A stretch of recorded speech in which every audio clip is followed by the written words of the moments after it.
Hi everyone and welcome to Command List. Playing on the left-hand side of the screen, as always, is Raging Demon. And playing on the right-hand side of the screen is Chaotic Jim. Hey Jimmy, how's it going? Yeah, really good. How you doing? Yeah, not too bad at all. You know, just same old, same old. It's Saturday, so I've had a pretty chill day. Haven't got to gaming yet, but obviously, yeah, there'll be time for that over the weekend. So what you been playing? Lately, I have been playing the 30th anniversary edition of Street Fighter, playing that on Steam, and there was a little bit of a bit embarrassed to say this, but it was CS:GO. You know, one of my boys, he wanted to play something with me and something we haven't played before, so that was his decision. So yeah, we've been playing a little bit of CS:GO. Nice. I have no idea what it is. Oh, Counter-Strike. Right. You remember a couple of years ago where they had the online betting type thing, drama with kids and that sort of thing? That's basically what it was. Like, you know, they were transferring gun skins and selling them for real world money, but the problem was kids could do it, and then there was a whole corruption type thing, and went into a lot of different parliaments and court systems throughout the world. And yeah, so that's the game I've been playing. Well, that's a big topic at the moment. I mean, you could talk about that for hours because it's Epic have been busted for it, haven't they? I don't know too much. With their Epic Fortnite, are they not? Yeah, Fortnite. Yeah, then it was them. And EA get shit all the time for it, and lots of European countries are looking for laws to de-gamify, meaning gambling, video games for children. So yeah, it's one of those things. Like, I think it's predatory and I think it should be banned, but there's lots of nuance as well, you know, like, so yeah, like I said, huge topic in and of itself. You could, you know, look at it from many different points of view, but to me, it's clear what a lot of these studios do, you know, but yeah, absolutely, it should be banned. You only got to look at a lot of their content that they release, not just like AAA games, but the DLC they provide, and then the fucking loot boxes and all that kind of shit. And a lot of it is from a business standpoint. They're creating like a hell of a customer base, you know, they're bringing in the dollars. But the problem is, if you take a step back and see it as a hobby an entertainment for the consumers, then it's incredibly predatory, and I don't agree with it. You know, I can try to see it from both sides. Like, it is a business. They are out there to make money, and they're going to make money on every little product that they send out, but it's not good for gamers, you know, and no matter which way you slice it. So, you know, and I've got a grudge against EA anyway, and get in line with everyone, right? Oh man. But yeah, I mean, in preparation for today's episode, which is Street Fighter Alpha /0, that's what I've been playing, 30th anniversary collection Street Fighter Alpha. Yep. And wrapping up High on Life as well. So yeah, you got a chance to play for this, right? You said you were playing the 30th anniversary collection. Yeah. I had a good couple of playthroughs. I sort of, you know, did the usual thing and went through the story mode with a bunch of different characters. You know, I did Ryu, I did Add-on, Chun-Li, you know, those kinds of staple characters, a couple of new ones, a couple of old ones, and I think I did about 6 playthroughs, you know, and there's not too many characters, so, you know, it just sort of refreshed my memory from early days to how it compares to a lot of fighters now. So yeah, fair bit of time playing in the last couple of days. Yeah, nice. And with this game, right? I mean, I'm unashamedly, you know, a massive fan of Street Fighter Alpha, all 3 of them, right? To me, let's start alienating the fan base already. Better than any of the Street Fighter 3 games. Better than, in my opinion, still better than Street Fighter 4. Alpha in general, not specifically Alpha 1. Because Alpha 1 is a great start. It's not perfect, obviously. I don't remember my first time playing this game. I know I saw it in video game magazines and I wanted it really badly. I remember getting a crack at it at the arcade a few times, but it wasn't super popular straight away. There was still mostly Street Fighter 2 cabinets when this came out, like or even after this was out a while. I never got to have it. We never got it on our PlayStation or the Saturn. Where on the doll did this game touch you? I remember exactly where I played this for the first time, and it was in a local comparatively. It was an arcade in Fremantle. You know the time zone there. Yeah, it was just in there. They had a small cabinet tucked away in the back, and you know amongst all the other Street Fighter 2 Turbo cabinets, this one was basically pushed off to the side. Remember playing that and liking it, and it was just like, holy shit, what is this game? Because we didn't know. It didn't get didn't get too much hype, but then, yeah, I loved it. Yeah, well, I mean, I knew it from video game magazines, right? And I knew it came out on the PlayStation and the Saturn. And I remember seeing it going, wow, that looks different. It looks very different. The art style looks very different. And you could see, and this was actually the case at the time, they were lining it sort of using the same style as Children of the Atom and Darkstalkers. And obviously once the crossover games of Marvel came out, so Marvel versus Capcom, and before that was it Marvel Superheroes versus, or X-Men versus Street Fighter or whatever. Yeah, I think Marvel Superheroes versus Street Fighter was the second one. Sort of the original Alpha sort of got left in the dust, right? Yeah. So, yeah.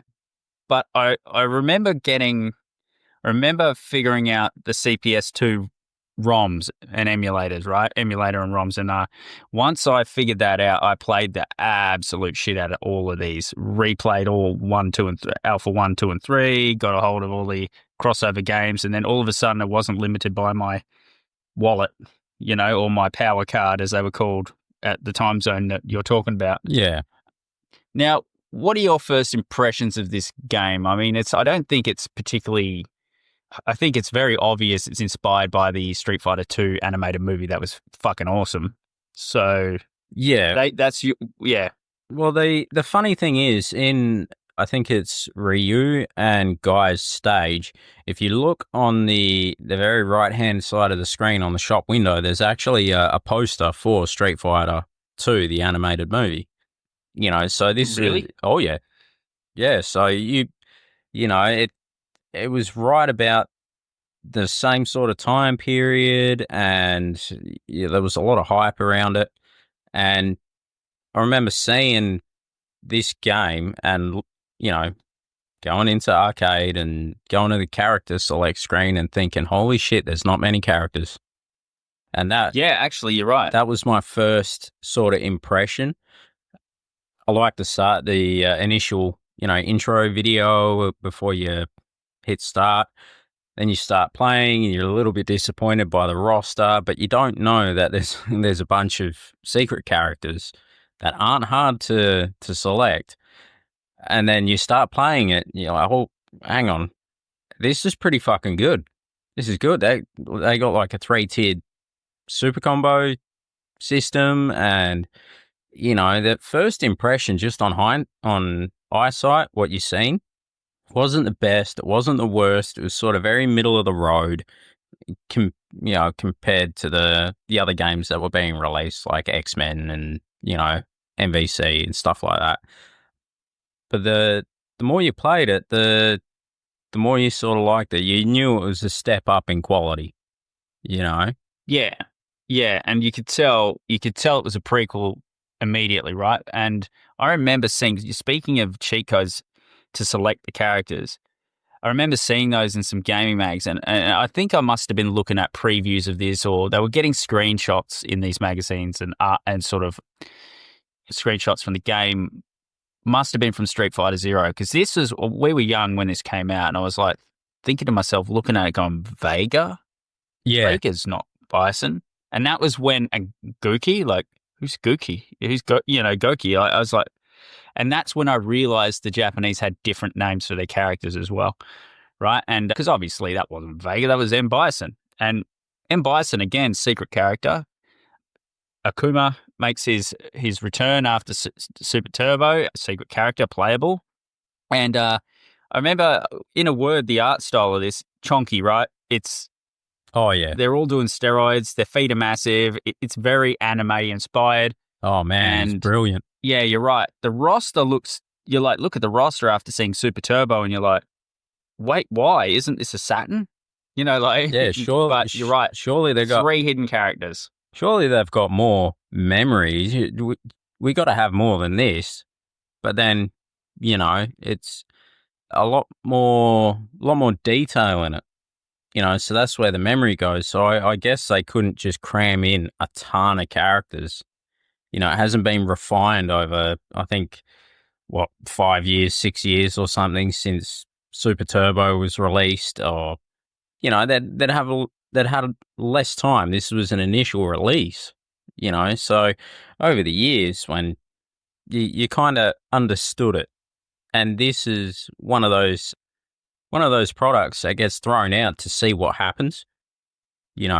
Can we go from the amazing success of Super Turbo to something that looks a little bit different, a little bit more detailed, sounds a bit better, stages are a bit more animated? Are people going to like it? And we're not going to develop all these characters to shove in there if nobody's going to play the friggin' thing. So, Yeah, well, again, this at the time, the sequel comes soon, hot on the heels of this. I think it's less than 2 years, right? Yeah. And it's clear they want to go in a new direction. And this is about the time Capcom decides to start cannibalizing their sales. But Oh my God. with yeah. And rather than go a sequel, they went a prequel. And I mean, this for me is also the first introduction to many of the original Street Fighter characters that no one had any idea who they were, because that game was fucking terrible. It was ass, right? It wasn't even, you wouldn't even call it the first in the series. It's just so primitive and bad, right?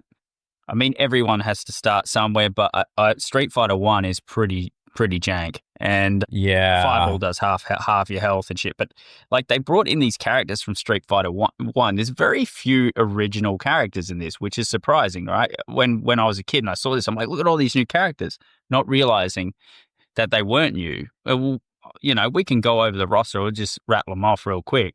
Yeah. We've got the original. These are the characters that are from the original Street Fighter and didn't appear in Street Fighter 2, and it's like Add-on and Birdie. And then you've got from Street Fighter 2 and from obviously the original Street Fighter for Ryu, Ken, Chun-Li. Chun-Li's only in 2. Akuma is introduced in Super Turbo. Bison is the boss of Street Fighter 2, obviously. And so such a big bad. He's a bigger, badder boss than Sagat from Street Fighter 1. And Sagat is obviously returning, and he is the boss from Street Fighter 1. Then you've got new characters that are not so new, most of them, right? You got Charlie, which is obviously mentioned in a lot of the, manga and the movie, and the backstory of Guile is his friend who got killed by Bison. You have Rose, gypsy chick who can kind of do the same, has the same power as Bison, shares a soul, I think is the narrative, right? Yeah, something, and then you've got something weird like that. Yeah, and then you got Guy from Final Fight Goody, and then you got Sodom/Katana. It's in Zero, he's called Katana, right? I'm not too sure. I haven't played the translation of Zero, so I couldn't tell you. But it seems right. Yeah, sounds. Well, he's a Final Fight baddie, right? Sounds like something he would call himself. Yeah, and a massive weeb. Oh yeah, and then you've got obviously M. Bison's a secret character, Akuma's a secret character, and then another original quote unquote character is Dan, right? And Dan is not so original, and I'm going to let you tell people why Dan is not so original. Well, Dan is a Capcom parody of Ryo from King of Fighters, Robert Garcia. But if we could all just put that aside and be real, he is a piss take of Steven Seagal, right? Look at him. He's got the ponytail. He's got the gut. Well, kind of. Well, he's wearing a shirt underneath, right? Yeah, like Ryo. Ryo's originally Art of Fighting, right? And that was a massive GoBot version of Ryu. Yeah. So, you've got a rip-off Steven Seagal, but to be honest, I think Dan's better at being Steven Seagal than Steven Seagal is. Because like the proof's in the pudding. Dan can actually fight sometimes. Not very good at it, but at least he's got those skills there. And as shit as his fireball is, he can still throw one. I'm yet to see Steven Seagal throw one out.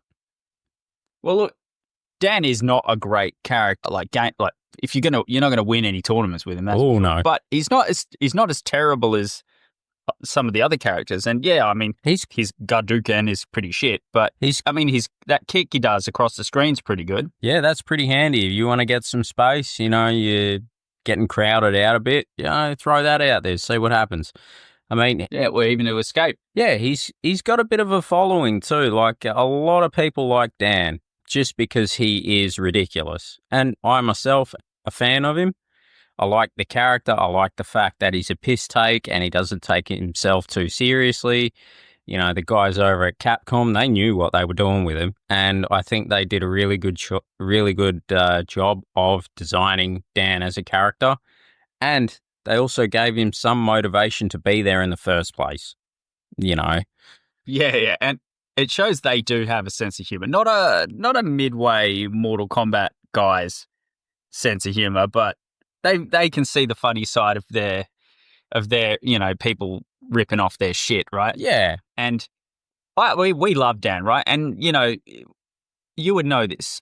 I am Raging Demon, and why am I called Raging Demon? Because I'm a massive fan of Akuma, right? So who adorns who's sitting atop my desk at home? That would be the Akuma.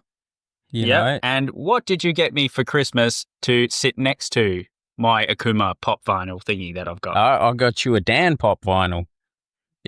And it couldn't be more appropriate. Yeah, it's brilliant. I figured you've got one of the most dark and evil sort of characters. I mean, he's morally grey, right? At the best of times, if you take his lore into account. But then you go to Dan, and he's just flat out ridiculous. So it's black and white. Yeah, well, it's oil and water. You've got two people who should not be in the same room together, sharing desk space. Yeah, well, maybe Akuma would like to learn the Psycho style from Dan. Yeah. If he's able to, and Dan thinks he's worthy, I'm sure if he paid Dan a ton of money, he could probably bring himself to teach him a few things. Yeah, and this secret character stuff, I actually, when I replayed this, I chose Bison on purpose just so I could do a cheat code to pick a character. And I got my son looking at me while I'm doing this, going, "What are you doing?" I'm going, back in the day we had to put cheat codes in, to pick secret characters, and it's like you can't move off the square if you lose, and you have to continue. You have to stay on that fucking square, otherwise you got to put the code in again.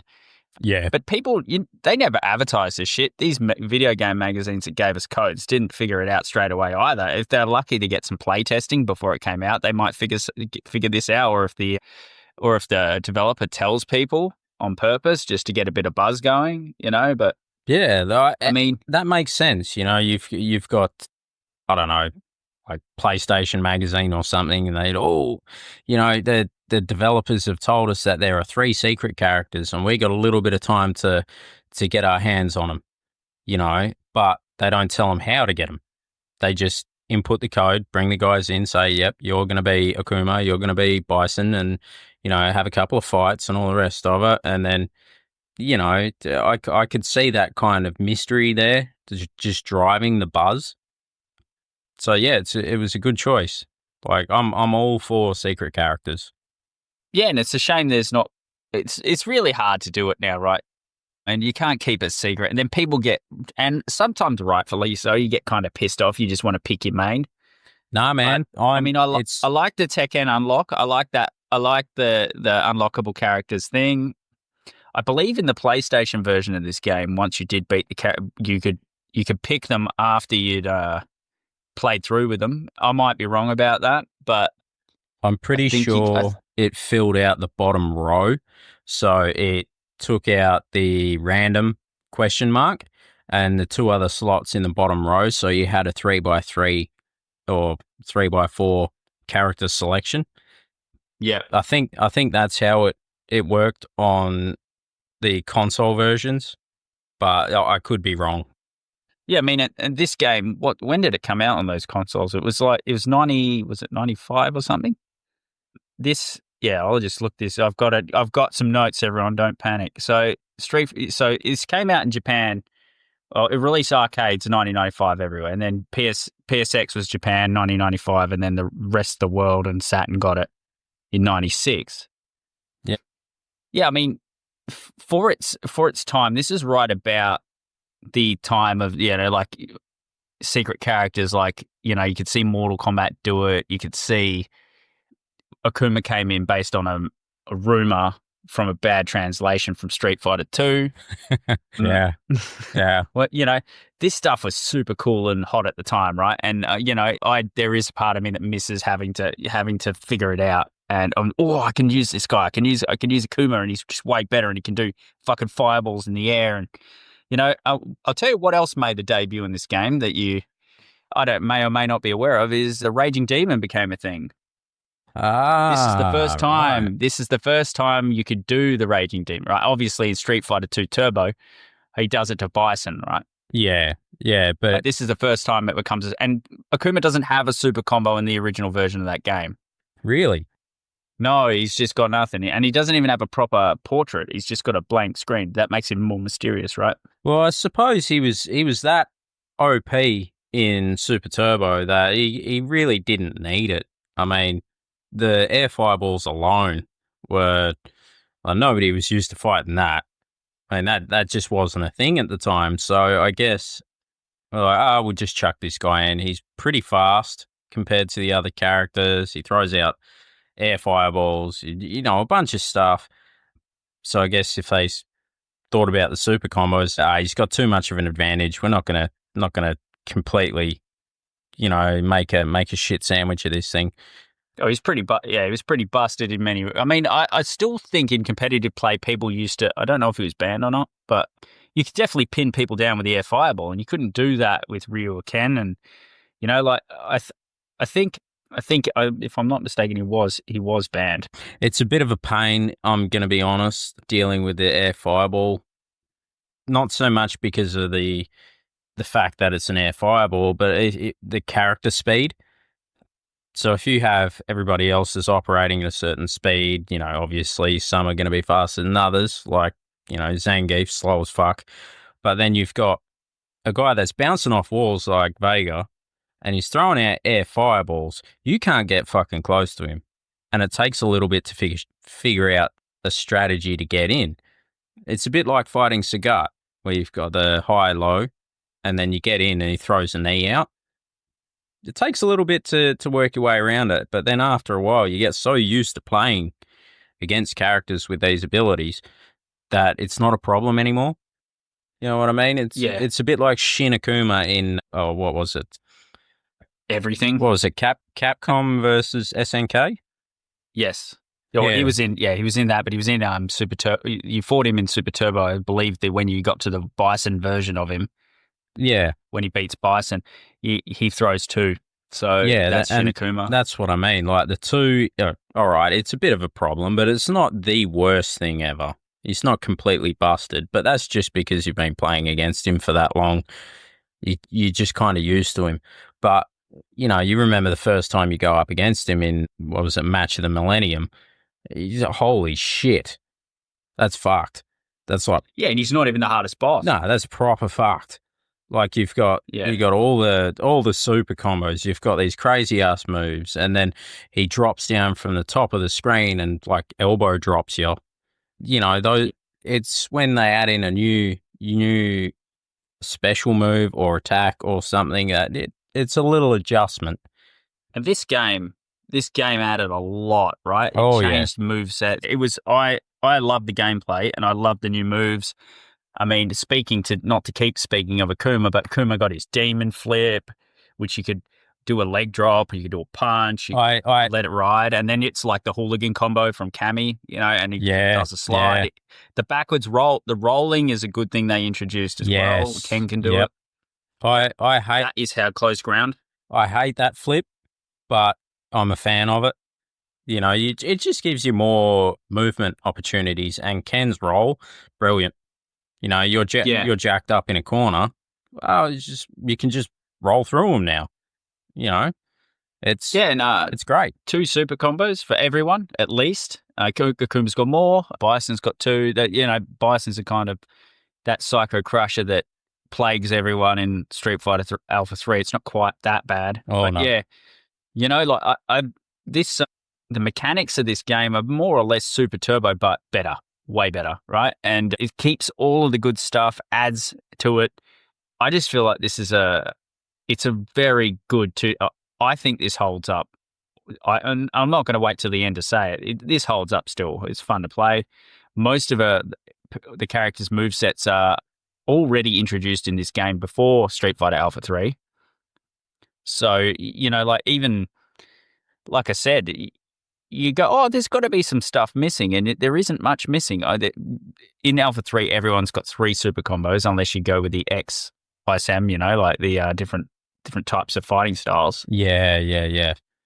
No, But yeah, most of the stuff is there, and anything that is missing is generally pretty superficial. It's not really mechanic related. It's generally something to do with the background, or yeah, stuff like that. There's nothing major missing, and yeah, I think it holds up pretty well as well.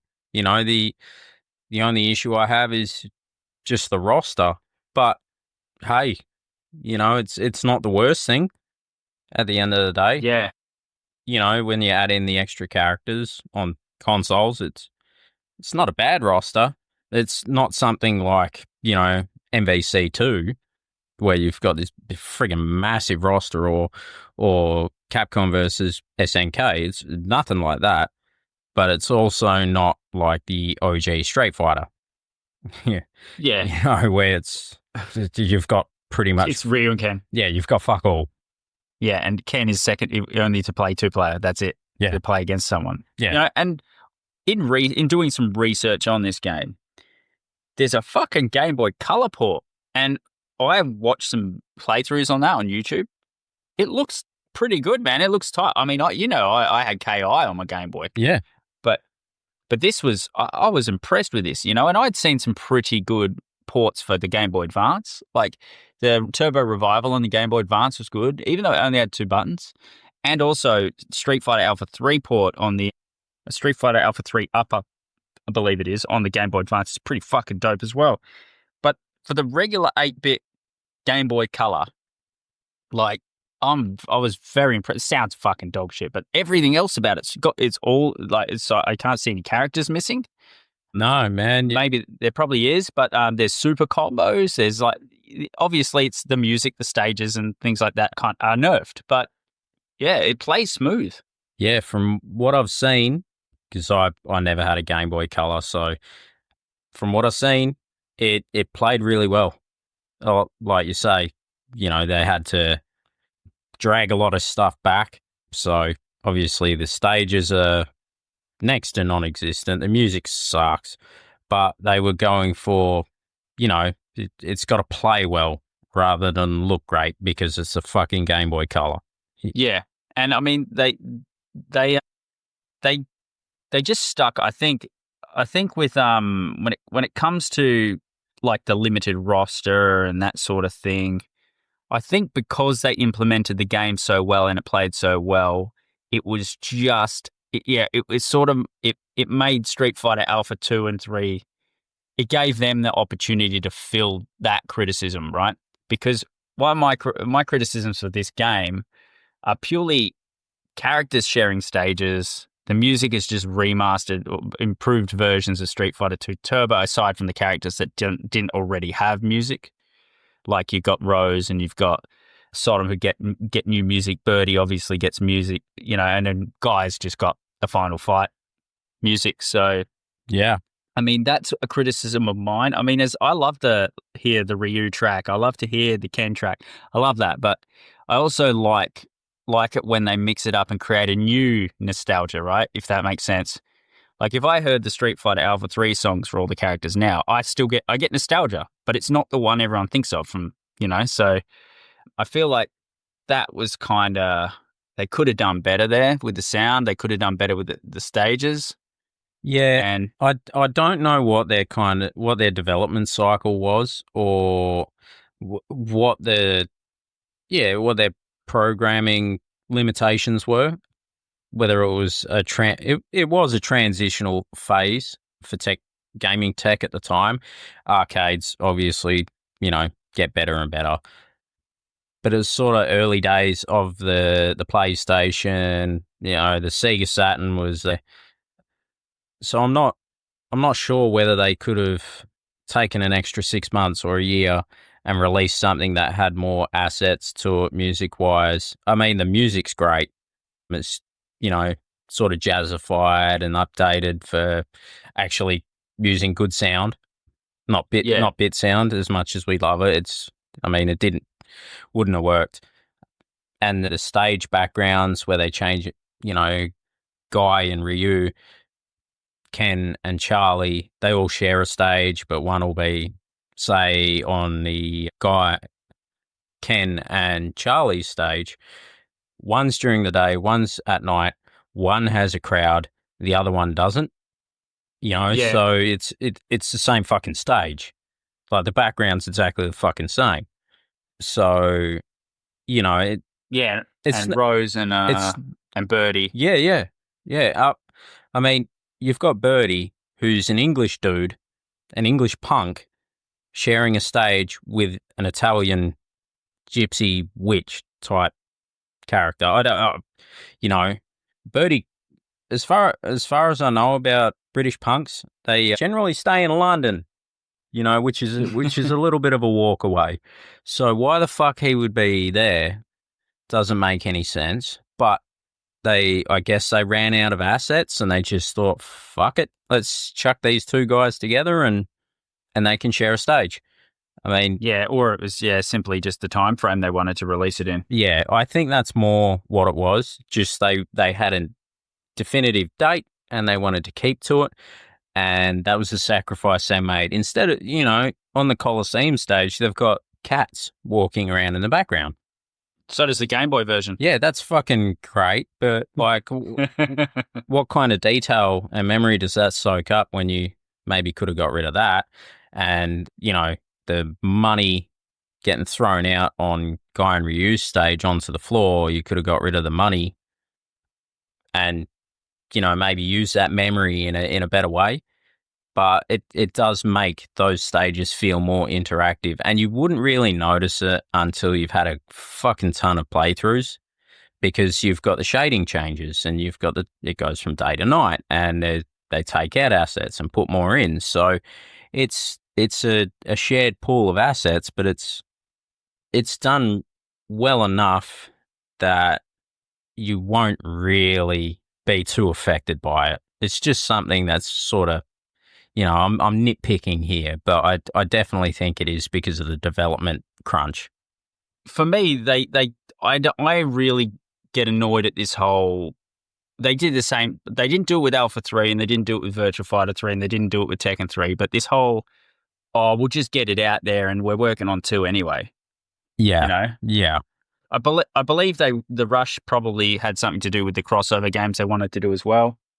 Yeah, more than likely. Probably had, a bunch of assets getting moved around from different projects and people moving around and stuff.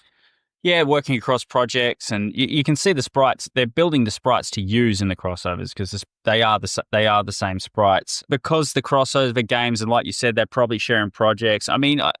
It's hard. It's easy to be critical on them for releasing this sort of not properly finished, but it's still a great game. And I remember at the time we didn't care. And just as we talked about with Tekken 1, we didn't care at the time. No, we were just stoked to have that game, and it was great. More Street Fighter was always good. Yeah, and we haven't talked a lot about the story. It's a prequel. I believe that's why the Japanese version is called Street Fighter Zero. And then for whatever reason, they've rebranded it, for the Western market. But I think it's the flashbacks from the Street Fighter 2 animated movie, and just the art style, from that manga. It's clear they're inspired by that, and the dramatic battle mode in this game confirms it. But when you go through the story mode, it's not. It's definitely before Street Fighter 2, and you can tell that without even being told by anyone else, right? So Yeah, I mean, Sagat is Ryu's end story. He's the boss for Ryu. You've got Dan, he's got Sagat as the boss, because Sagat killed Dan's dad, and I think with Rose, Bison is the end boss. So vice versa, because I did my playthrough recently with Bison. yeah, so I don't think the story is like an overarching sort of narrative that they're trying to tell. This is more to try and establish the connections between the fighters. So Ken, his end boss is Ryu, and they talk about training together, and Ken says, yeah, I'm still good enough to beat you, and Ryu's like, all right, let's do it. So it is those character interactions that more important to the story than some sort of overarching narrative. Well, I mean, it shows Ken meeting Eliza for the first time in his ending, and then Kuma's ending was just basically he beats Bison. He's like, and no one's really that good, like, when am I going to fight someone decent? And then it's got even Bison fears Akuma, Yeah, but with Akuma's one, it shows Akuma in the early days, after he's surrendered to the Satsui. And the little text bubble that pops up, Akuma actually says, am I good enough to beat this guy, or is he strong enough to beat me? And then he's like, doubles down. He's like, no, I will destroy everyone. So he's got this little moment of doubt, and you haven't really ever seen that in any of Akuma's other appearances that I know of. No, absolutely not. In fact, in later games, he doesn't care how strong they are, because if he dies, he knows he's not worthy anyway. Yeah. He's looking for that fight, So that final showdown where he finally fights someone strong enough to kill him, Yeah, which is basically what he's been chasing since he gave into, becoming the, I don't know how would you describe it, the Satsui? Is it like evil? He's that evil intent they keep talking about in Alpha 3, right? I mean, is he a demon? Kind of. I mean, his name means demon. I mean, but you look at his motivation for fighting, he just wants to be as strong as possible. I mean, he does have a moral code where if you're not strong enough, he's not going to bother. He won't harm you. He just walks away. You're not worth it. So unless you attack him, he's not going to fight you. He might defend himself and just knock you out or something, but he's not going around setting, orphanages on fire and shit like that. So I don't think he's evil per se. I think he just wants to be as good as possible. And he just likes fucking with people to get him to be angry. It's a bit like a Sith trying to, convert another Jedi to being a Sith by making him angry. Well, I think some of the character introduction, I like Rose as a character. I think that was a good introduction. I think having someone who shares the same power as Bison but's not a piece of shit, is an interesting idea. And they obviously she's a staple in the series now. Oh yeah, I think she's a brilliant character. You've got that she fits the same mold as Jun Kazama. How you've got the good character. She has all this power, but she uses it in a very good and kind way, defending people and that sort of thing. Whereas Bison, in a number of his stories and end sequences, he basically flat out says, I am going to take over the world. Whereas Rose is like, look, it sucks, but I'm going to have to stop you because you're going to do evil things. And Rose is a brilliant counterpoint to Bison.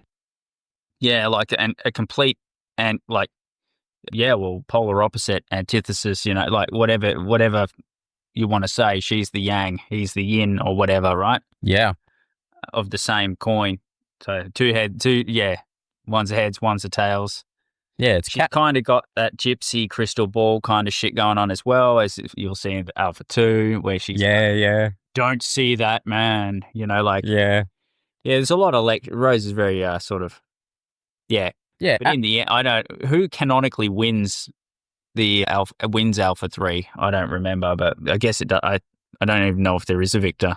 I don't know. I mean, from Chun-Li's storyline, she beats Bison, but then she's doing the whole monologuing, like gloating over his beaten body, and then he just sort of like, I'm just fucking with you. And then he grabs her head and squishes it and it explodes. Yeah. It's Game of Thrones. Yeah, so Chun-Li dies, and then she's cloned, and that's how she ends up in, Street Fighter 2. But no, she gets bodied by him, and then he just walks away like nothing. So I really don't know who the hell wins, or if it even is an official tournament, or whether it's just, this is all story driven. Well, how much of the lore even, makes it into the canon? I mean, Street Fighter's timelines and which game starts when is all, like, Street Fighter 3 happens after 5, and yeah, like this, this is a fucked up thing, and I'm going to use a Borderlands term.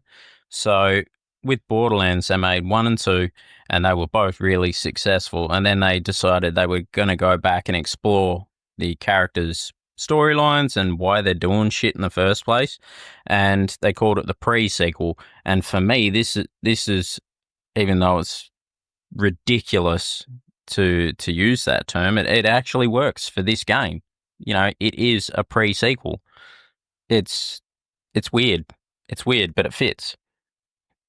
Yeah, it's just real janky, the timeline. I don't understand much of it. Yeah, and I'm not like I don't know why they didn't start Street Fighter 4 after Street Fighter 3 and Street Fighter. I think they need to get their timeline straight. And also, one of my criticisms of fighting game storylines in general is stop resurrecting people. It's the Mortal Kombat effect, isn't it? Yeah. I mean, at least Mortal Kombat came up with a rather, time travel. They did the Marvel thing, right? Well, they did it before Marvel did it, but for the most part. But I think to say, Akuma didn't really kill Goten, it's like, but he did. Yeah, straight up murdered him. And then Alpha, everyone thinks, you think the ending of Super Turbo is Akuma killing Bison, and then Bison's Akuma's the true final boss because of that, right? Yeah. And that's why he's not in 3. But again, that gets retconned or whatever. Yeah, because... Or it was never true in the first place, or I don't know. That's, You've got a guy who can take over different bodies, and he's not in a sequel. Like, is he just thought, fuck it, I'm going to... You know what? It's been rough. I've died a couple of times. I'm going to have a year off. I'm going to go on holiday, reconnect always with myself. Wanted to see India. Yeah, so what are you guys fucking doing? Like, what? You've got the big bad, and he's not the big bad. He fucking dies all the time. It'll get to a point where the story is so jumbled, they'll have to do what they did in MK9 and just have a reset. Yeah, they'll have to. Because the way it's going, it's just fucking all kinds of cockeyed. Well, I don't like this. I don't like this for Tekken either, though, if I'm being honest. Like, Jun Kazama's very, very dead still, right? And they show gameplay of her for Tekken 8. But I'm pretty sure when she comes back in Tekken 8, she won't be coming back. It'd be like a Kazumi thing. I think she'll be coming back as a flashback. Yeah. I don't think she's going to, which is fine. You can still make her a playable character. Like, you don't have to fuck the story up by making people all invincible. Yeah. It can be very annoying, the undeading of people. It pisses me off because you get to a situation where you've got a prime opportunity to develop a new character. But the problem is a lot of these developers fuck that up so bad and come out with these dog shit characters. Like, who was the dude from Street Fighter 4, the fucking oil wrestler dude? Who the fuck asked for that? Was it Harkin? Yeah, you know what we need? We need a big greasy guy covered in oil, and that's his shtick. Like, why the fuck did you think that was a good idea? They're meant to be fighting. They're not meant to be fucking wrestling. You know, Well, it's fucking mental, and he's covered in fucking oil. It's a what's the real thing? yeah, Sure, wrestling. yeah, but it's a stupid fucking gimmick. Like Yeah. in a fighting game where you're throwing fireballs around, you're going to cover a guy in slippery, flammable shit. Doesn't make any fucking sense, you know. And that they kill these people off, and then they go full G Corp style and resurrect them. You know, like what they did with Kazuya. So that once, okay, once. But when you have a guy whose whole thing was, I killed your master because I surrendered to the Satsui, and then that person who's responsible for that transition gets resurrected because he emptied his fucking soul of whatever. The power of nothingness. The power of nothingness. You know what? That's fucking bullshit. You guys fucked it and you won't admit it, and now you're persisting with this stupid fucking character. What kind of motivation does Ryu have now? Well, Ken's motivation is to fight Rufus, right? Yeah. Rufus is a formidable opponent, right? Yeah. Yeah, so... The storyline gets so fucked that they get jammed. They get jammed up by their own stupidity. And at least Mortal Kombat had a way out, you know, Elder Gods and all that sort of shit. But what do these guys got? What are they going to do in the next game? What, there's a fucking a bomb that transcends time and space, and then we can go hard reset, and then we get like we start over from Street Fighter 1? So... Well, that's the rumors for the newest Mortal Kombat is it's going to be like that. Yeah. Yeah, and it's bad enough they had to do it once because of their stupidity. And don't get me wrong, since they did the reboot, the games have been pretty fucking good. But it doesn't mean you can do it over and over. I mean, if you eat steak every night for a week, you're going to get sick of it. So if you keep going, same gimmick, people are going to get sick of it. Well, I mean, people aren't playing Street Fighter for the story mode these days, especially Street Fighter 5 story mode's pretty shit. Oh, yeah. So, yeah, I mean, I like Street Fighter 4 as a game. I like the roster, eventual roster, that is. I like our players. I'm not a fan of the art style, you know that. I think they should have stayed in 2D. Yeah. But for Street Fighter 5, you're not going to hear me sing that game's praises. Nope. You're not going to hear me think, you know, like even with Street Fighter 3, I am very aware of how much people like Third Strike. Yep. And to me, it's an A tier. I'm going to give it a tier now before we even review it. It's an A tier game. It's great. It's a good game. But it's not, when it comes to, I'm not a professional fighting game player, right? I'm not at Evo playing Third Strike and marveling at its technical and the balancing of the characters and the parry system and all of that. I enjoy Alpha more. Oh, yeah. Just do. I think the characters are better. I think the super combos are better. The fact that I don't have to pick which super combo I want to do. Yeah. You know, the good thing about Third Strike, of course, if we're going to make a comparison, is that it does, as much as I don't want it to, it ditches the light, medium, you know, for doing the teleports and the multi-button things, it makes it only 2 buttons, which with 2 face buttons makes that much easier. And that I appreciate, you know, like, whereas Alpha 3, the first Alpha 3 ditches it as well, but only for the, for the super combos, right? So you could just hit hard punch to do the level 3, for example. Yeah. Whereas in Alpha 1, to get a level 3, you have to simultaneously press light, medium, and fierce. And, you know, like that can be tricky, you know, and like I'm not as good as what I used to be at these things. So that makes the teleport with Akuma difficult. It makes that, I like that they changed that eventually. And that's something, like I said, Third Strike does better. But the first 2 Street Fighter 3 games are fucking crap. And, you know, we'll do them. And I enjoy, even a bad Street Fighter game's still pretty good. Oh, yeah. The Alpha games are so much fun to this day, you know? Yeah. I loved I love the roster for the most part. The characters weren't as silly as 3, or with 3 they tried to really get a refresh, and it kind of went too far. Yeah, yeah.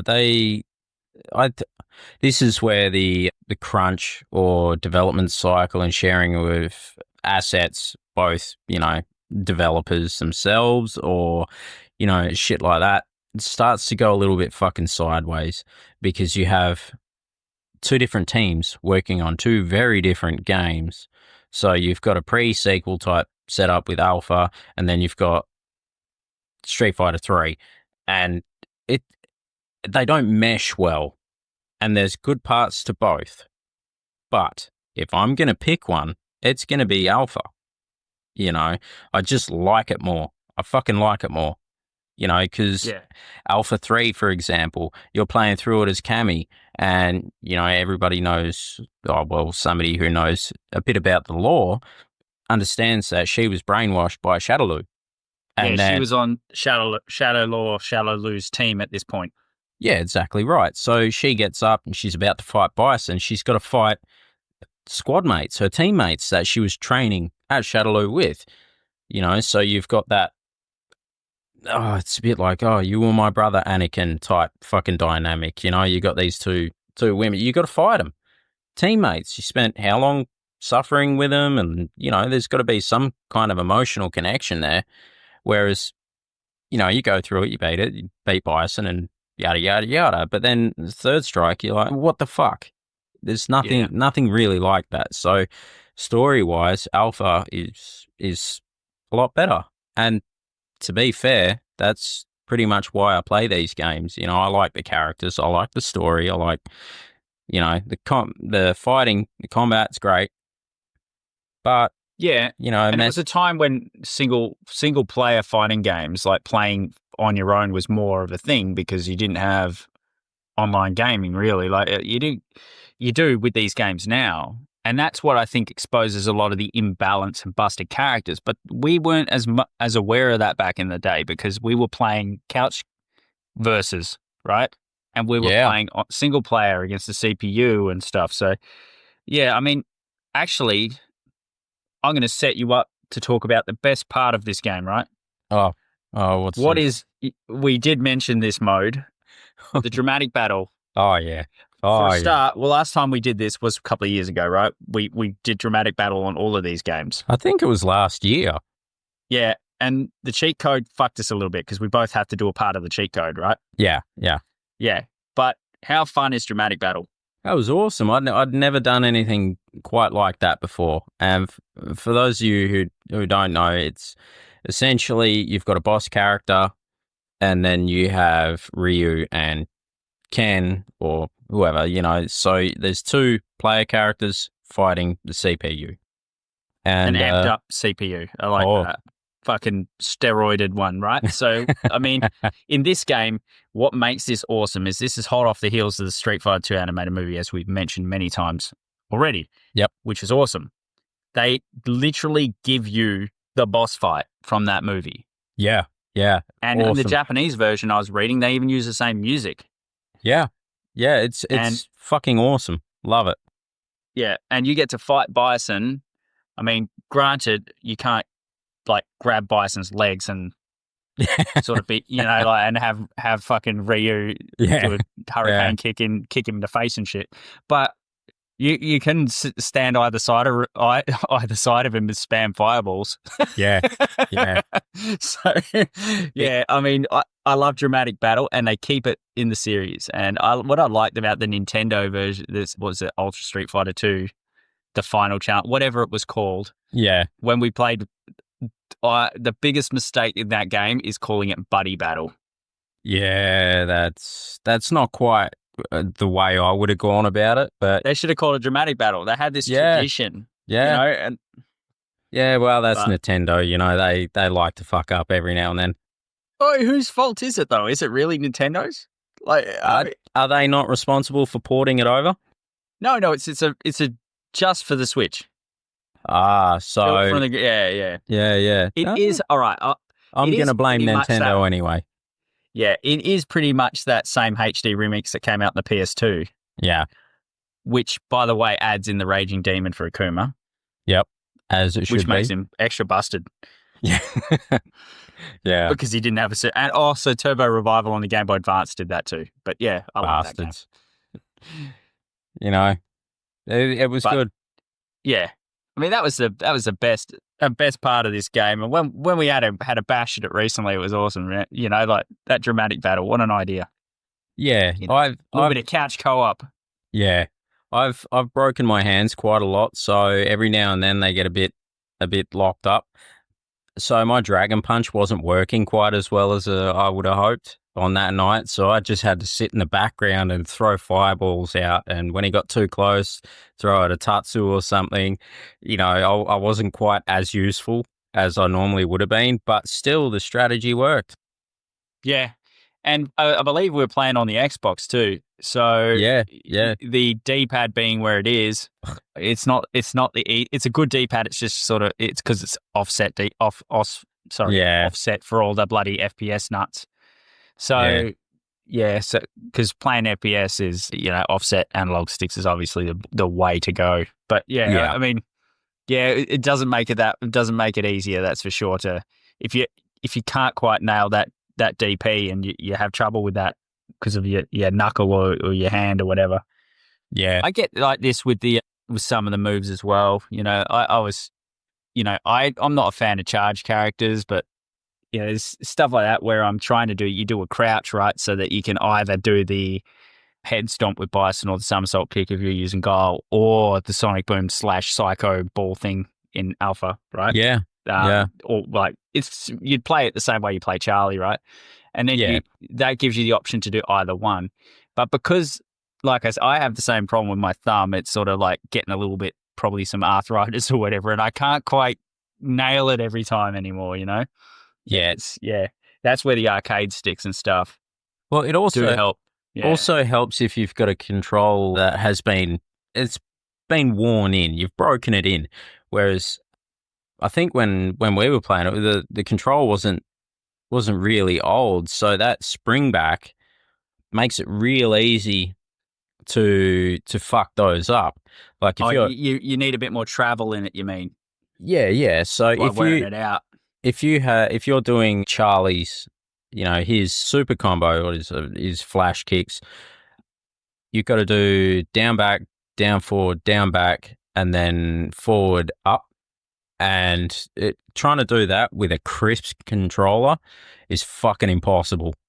Well, you know, unless you've got like the fight pad I've got with the dip switches and stuff. Yeah, exactly right. So if you're... sorry, not dip switches, micro switches, sorry. That's it. Dip switches is something else. Yeah. Yeah, so if you're using a fight pad with a joystick, you know, it's not too bad because you don't have that rebound. But, you know, if you've got something that's off the shelf, good fucking luck. Yeah, or the PlayStation D-pad's a bit glossy and sticky. The PS5 one anyway, the DualSense, should I say. So I have that issue with the DualSense sometimes, but yeah, look, but Street Fighter 6 is going to solve this with this easy, like it's like the easy operation from... I don't know how I feel about it. Well, they're calling it classic and something else. I forgot the name off the top of my head. But yeah, like I know people who put in the hours to master these techniques the hard way get pissed off when they bring simplified controls in. But maybe, like I play a lot of fighting games that are rather simple now, like your Under Night and Blaze Blue and stuff. They don't do anything super complex anymore because it's all, it's all about the combo, you know? Yeah, not everybody wants to go to Evo. I get it. Yeah. Not everybody's competitive. I myself am not competitive. I play these games for fun. So as far as I'm concerned, you know, they don't have to be as complex. The timing doesn't have to be as precise. But in a competition setting, I can understand why people would get pissed off. Like when we played Them's Fighting Herds recently, you're playing against people who are playing on PC, and I don't care what you say, they're fucking using macros. When you've got fundamentals that terrible, and then you're busting out basically 20 hit combos and shit like that flawlessly. So yeah, there's something going wrong. Well, I found the same thing on Tekken 7 when I played online with that on Steam. It's like, what? You can't defend against a command grab, but you can do a fucking you Yeah, were 80%, 90% health combo perfectly every time. yeah, yeah. I Or got you get hit with the fucking rage art. Like that should be for a decent player. The rage art's very easy to block yeah, or move out the way of. yeah. What pissed me off the most is I played online with Tekken 7. And when was the last time you've ever played someone who's dragged you under with King's fucking throw combos? Do you know how complex those fuckers are? Yeah, This so many chances to fuck it up. I sidestepped this guy and basically, throwing him, never teched out of it, never fucking blocked it. All this timing and spacing was all fucked. But then he'd step in and grab me in one of those. There's no fucking way you are doing that when you are this bad. No fucking way. I fucking hate macros. Yeah, and it doesn't seem to happen on PlayStation. No, exactly not. So you've got a situation where simplified controls kind of get rid of the need for that. But people will still do it. Yeah. And until Steam can figure a way to stop it, it's fighting games on. People don't want crossplay with Steam. No, I understand it. Yeah, they just don't. I hate one of them. Yeah. Yeah, I hate playing on Steam, and I'm running on Steam because I know what they're fucking like. Yeah, and I think the thing is, my opinion on it is purely, what do you get? Yeah. All right, you win more rank matches. As soon as you get in a real fight, real tournament, you're fucked. You're gonna get absolutely bodied. Like you're gonna lose. So because you won't be able to do that. Yeah. So what do you gain? Do you get money? Do you get what do you get? You just get a better ranking. Like yeah. An online ranking. Oh, and then obviously if you're a console player and you see someone on Steam, you don't really take their rank very seriously. No, because you know that it's. Yeah, we don't know for certain, and they can, I suppose, with the tournaments they check and things probably, but I mean, not on a PlayStation, it's just so much harder, Well, you can validate it. You what can't. Controller are you using? Show me. Yeah. It's kind of hard to wire in third-party macro if you're running through the PlayStation, but it's dead easy on PC. So yeah, absolutely. Fuck PC shit. That was a, and that was some tangent of a rant about cheating on Steam. Yeah, dragged off into the weeds.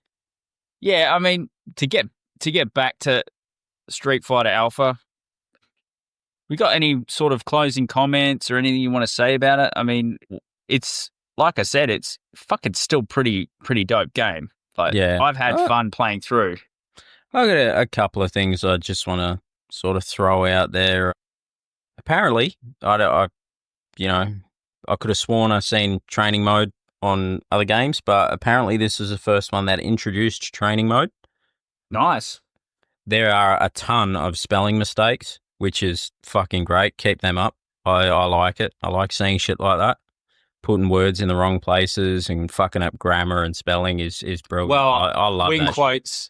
Yeah. Some of the wing quotes. I don't know if Dan's got this wing quote in this game, but like the one where Dan goes, I think it could be Street Fighter 4 or something, where he goes, oh, my dad's a better fighter than you, and he's dead. Nope, it's this one.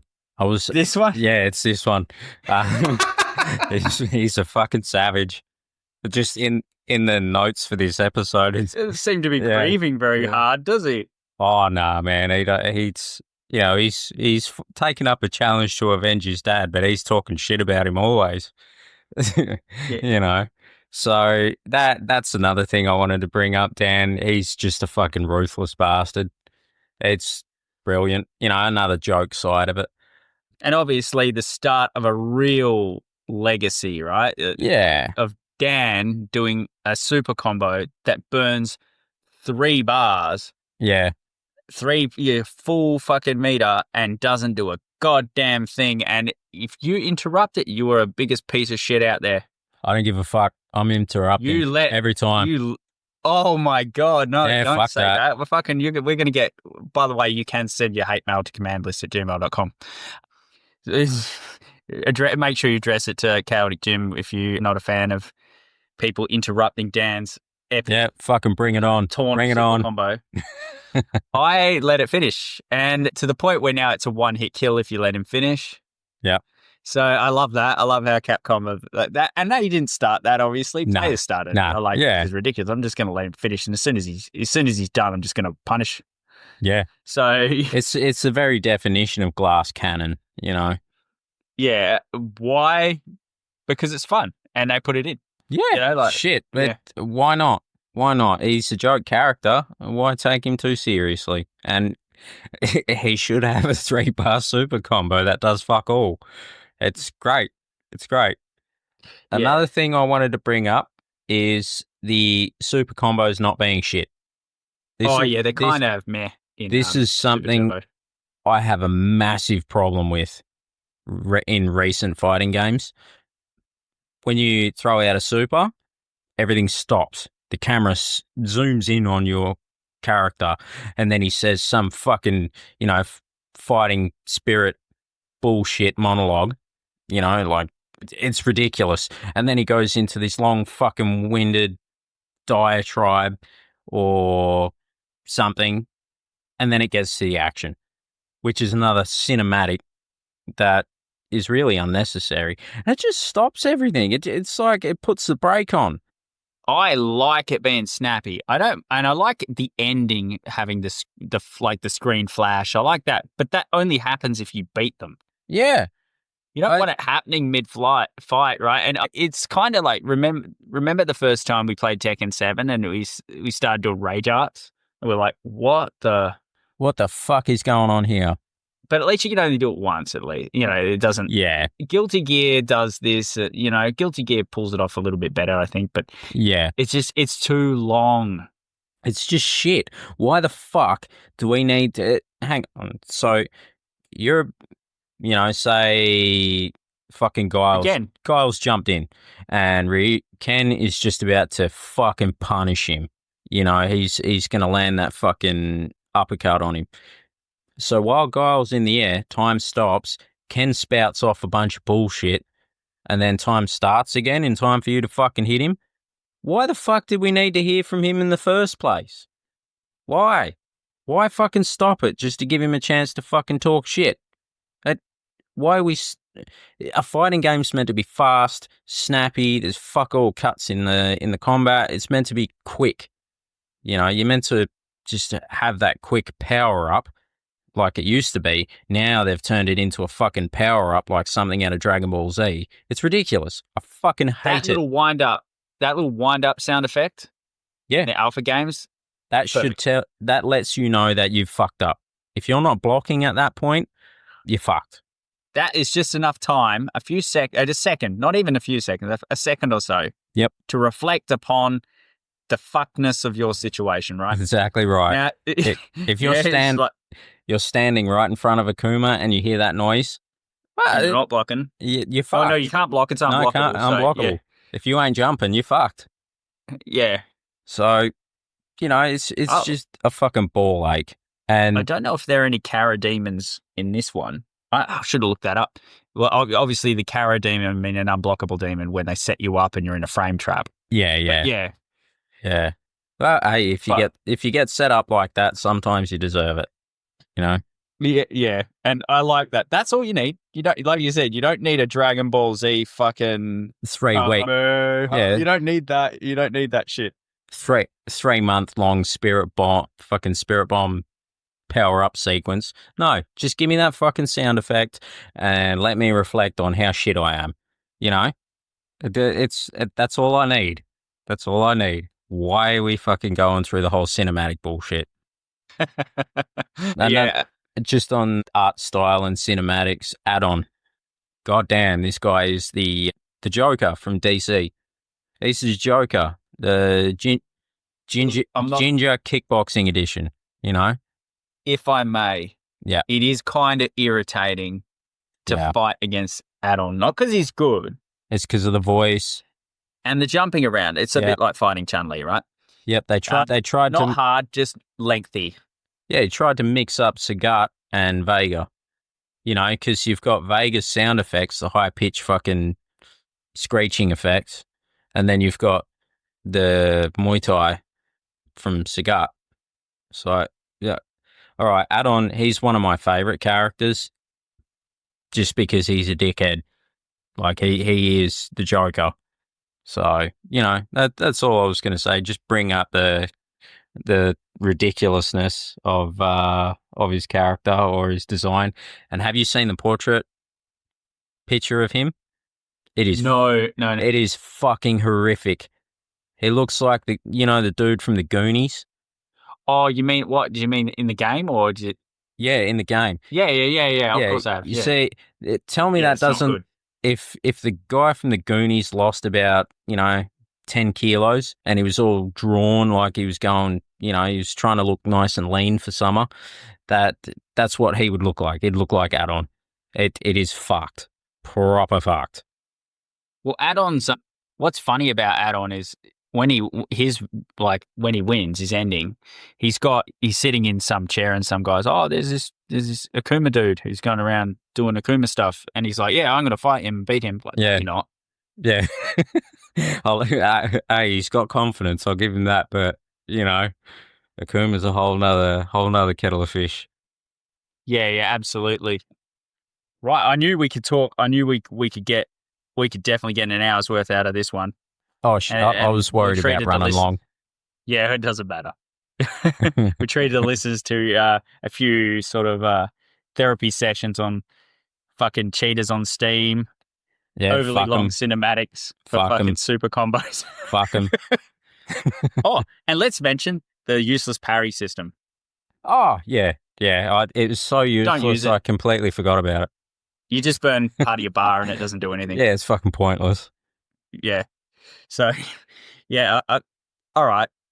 Third Strike kind of do it all right, but it's just one of those things. It's like I'm not going to waste a full level of super on a fucking counter. Yeah. On an alpha counter. Yep. Yeah. So alpha counters are a thing. Yep. Quick word on the original PC version, just while we're still fresh from art style. Original PC version is digital gonorrhea. It is fucking terrible. It was terrible at the time, and if you've seen footage of it, it's terrible now. They did re-release it for PC, so it runs fine now. They've patched all the shit. But just buy the 30th anniversary collection, play the arcade port as God intended. Yep. That is it in its purest form. Or the Saturn version, hashtag pray Saturn. Yeah. Shout out to Saturnians, you're welcome here. Yeah. Yep. And we all know the Saturn had the best 2D fighting games going around. So Yep. I just wish I got this on my Saturn. I just really do. Yeah, same. But I do have a Saturn controller for my Switch. Yep. And I have played this with the Saturn controller on the Switch. Yep. So, yep. Yeah, I mean, shall we score it? Yeah. So what tier would you put this in? Well, given we were, I think, pretty generous to Tekken 1. And I enjoy playing this more now than I enjoy playing Tekken 1. So, Yeah. I gave Tekken 1 an A-. This was good at the time and it's good now. And I mean, 2's better, much better. Yeah. But it's basically this, but with more stuff, right? Yeah. Better music, better stages, whatever. Yep. Right. So I'd probably give this an A+. Yeah. That's fair. I am going to give it probably an A-. There's a few things wrong with it. Not many, and they're not very big. It's just, like I said, they probably had a rough development cycle and they needed to get this out in a rush. They did a good job. No bugs, as far as I could tell. They were porting it to fucking everything. Console, arcade, fucking Game Boy, PC. They ported it to everything, so, it gets decent enough score there. And it wasn't a launch of a franchise, but it was more of a exploration of the story, of the characters, and that sort of thing. So that's good. And I have a lot of fun with it.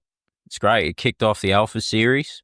So, a good template.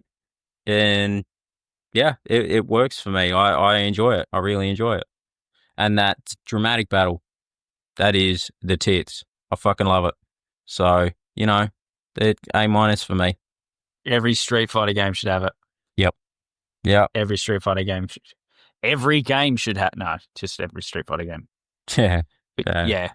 Yeah, every even non-fighting games should have Ryu and Ken versus Bison as a mode. Yeah, why not? Fucking why not? Hey, if you put Bison as an asset in Doom, I'd run around and shoot him. Yeah. Shit, I'd probably pick him as a playable character. You don't Yeah, get well, a gun. You just throw out those energy blasts. Yeah. And again, like when we get to Alpha 2 and 3, you'll get more of the same from us opinion-wise. Obviously, we got more thoughts and they're more fleshed out, developed games, more shit in them. Yeah. But again, they're among the best Street Fighter games ever released to this day. Even where if you gave me the choice between even Street Fighter 4 or 5 and this, I'd still probably pick this. To be honest, it's no contest for me. Yeah. No Whereas contest. I wouldn't pick Tekken 4 or whatever over Tekken 7 or Tekken 5 over Tekken 7. No. So as much as as good as Tekken 5 is, it's an amazing like part of that series. It's one of the best ones ever made. I'd still play 7. Whereas that's not true about this franchise with Street Fighter. I'd still prefer to play, one of the Alpha games. Yeah, the only Street Fighter related product I'd pick over this would be the rest of the Alpha series or Capcom versus SNK. Ah, yes, yeah, well, a crossover game. Yeah, that's those. So there's 3 games out of the series that I'd pick over this, and that's not fucking bad for a game that was made in '95. Yeah, and we're gonna do CVS 2. Don't worry about that. I've shout out to Retro Wars, Danny over at Retro Wars, where I did an episode on that. I love that game too, and yeah, that again. But as far as a pure Street Fighter game goes, which is not a crossover, yeah, it's got to be an Alpha game for me every time. So if given the choice, Nice. So yeah, let's be optimistic that 6 changes that. Although we can be realistic and you can be optimistic. I'll stick with the realism. Okay, yeah. So I think that's a good place to leave it. Yep. Don't smash your controllers. Yeah. Yeah, especially your fucking fight sticks because they cost even more than controllers. Oh my god. Yeah. Yep. So as you get old arthritis hands and you swap to a fight stick, just to make it a little bit burden, don't rage out. Fucking your boss rages and throw it on the floor. Yep. And on that note, take it easy, everyone. Have a good week, guys. Pop it.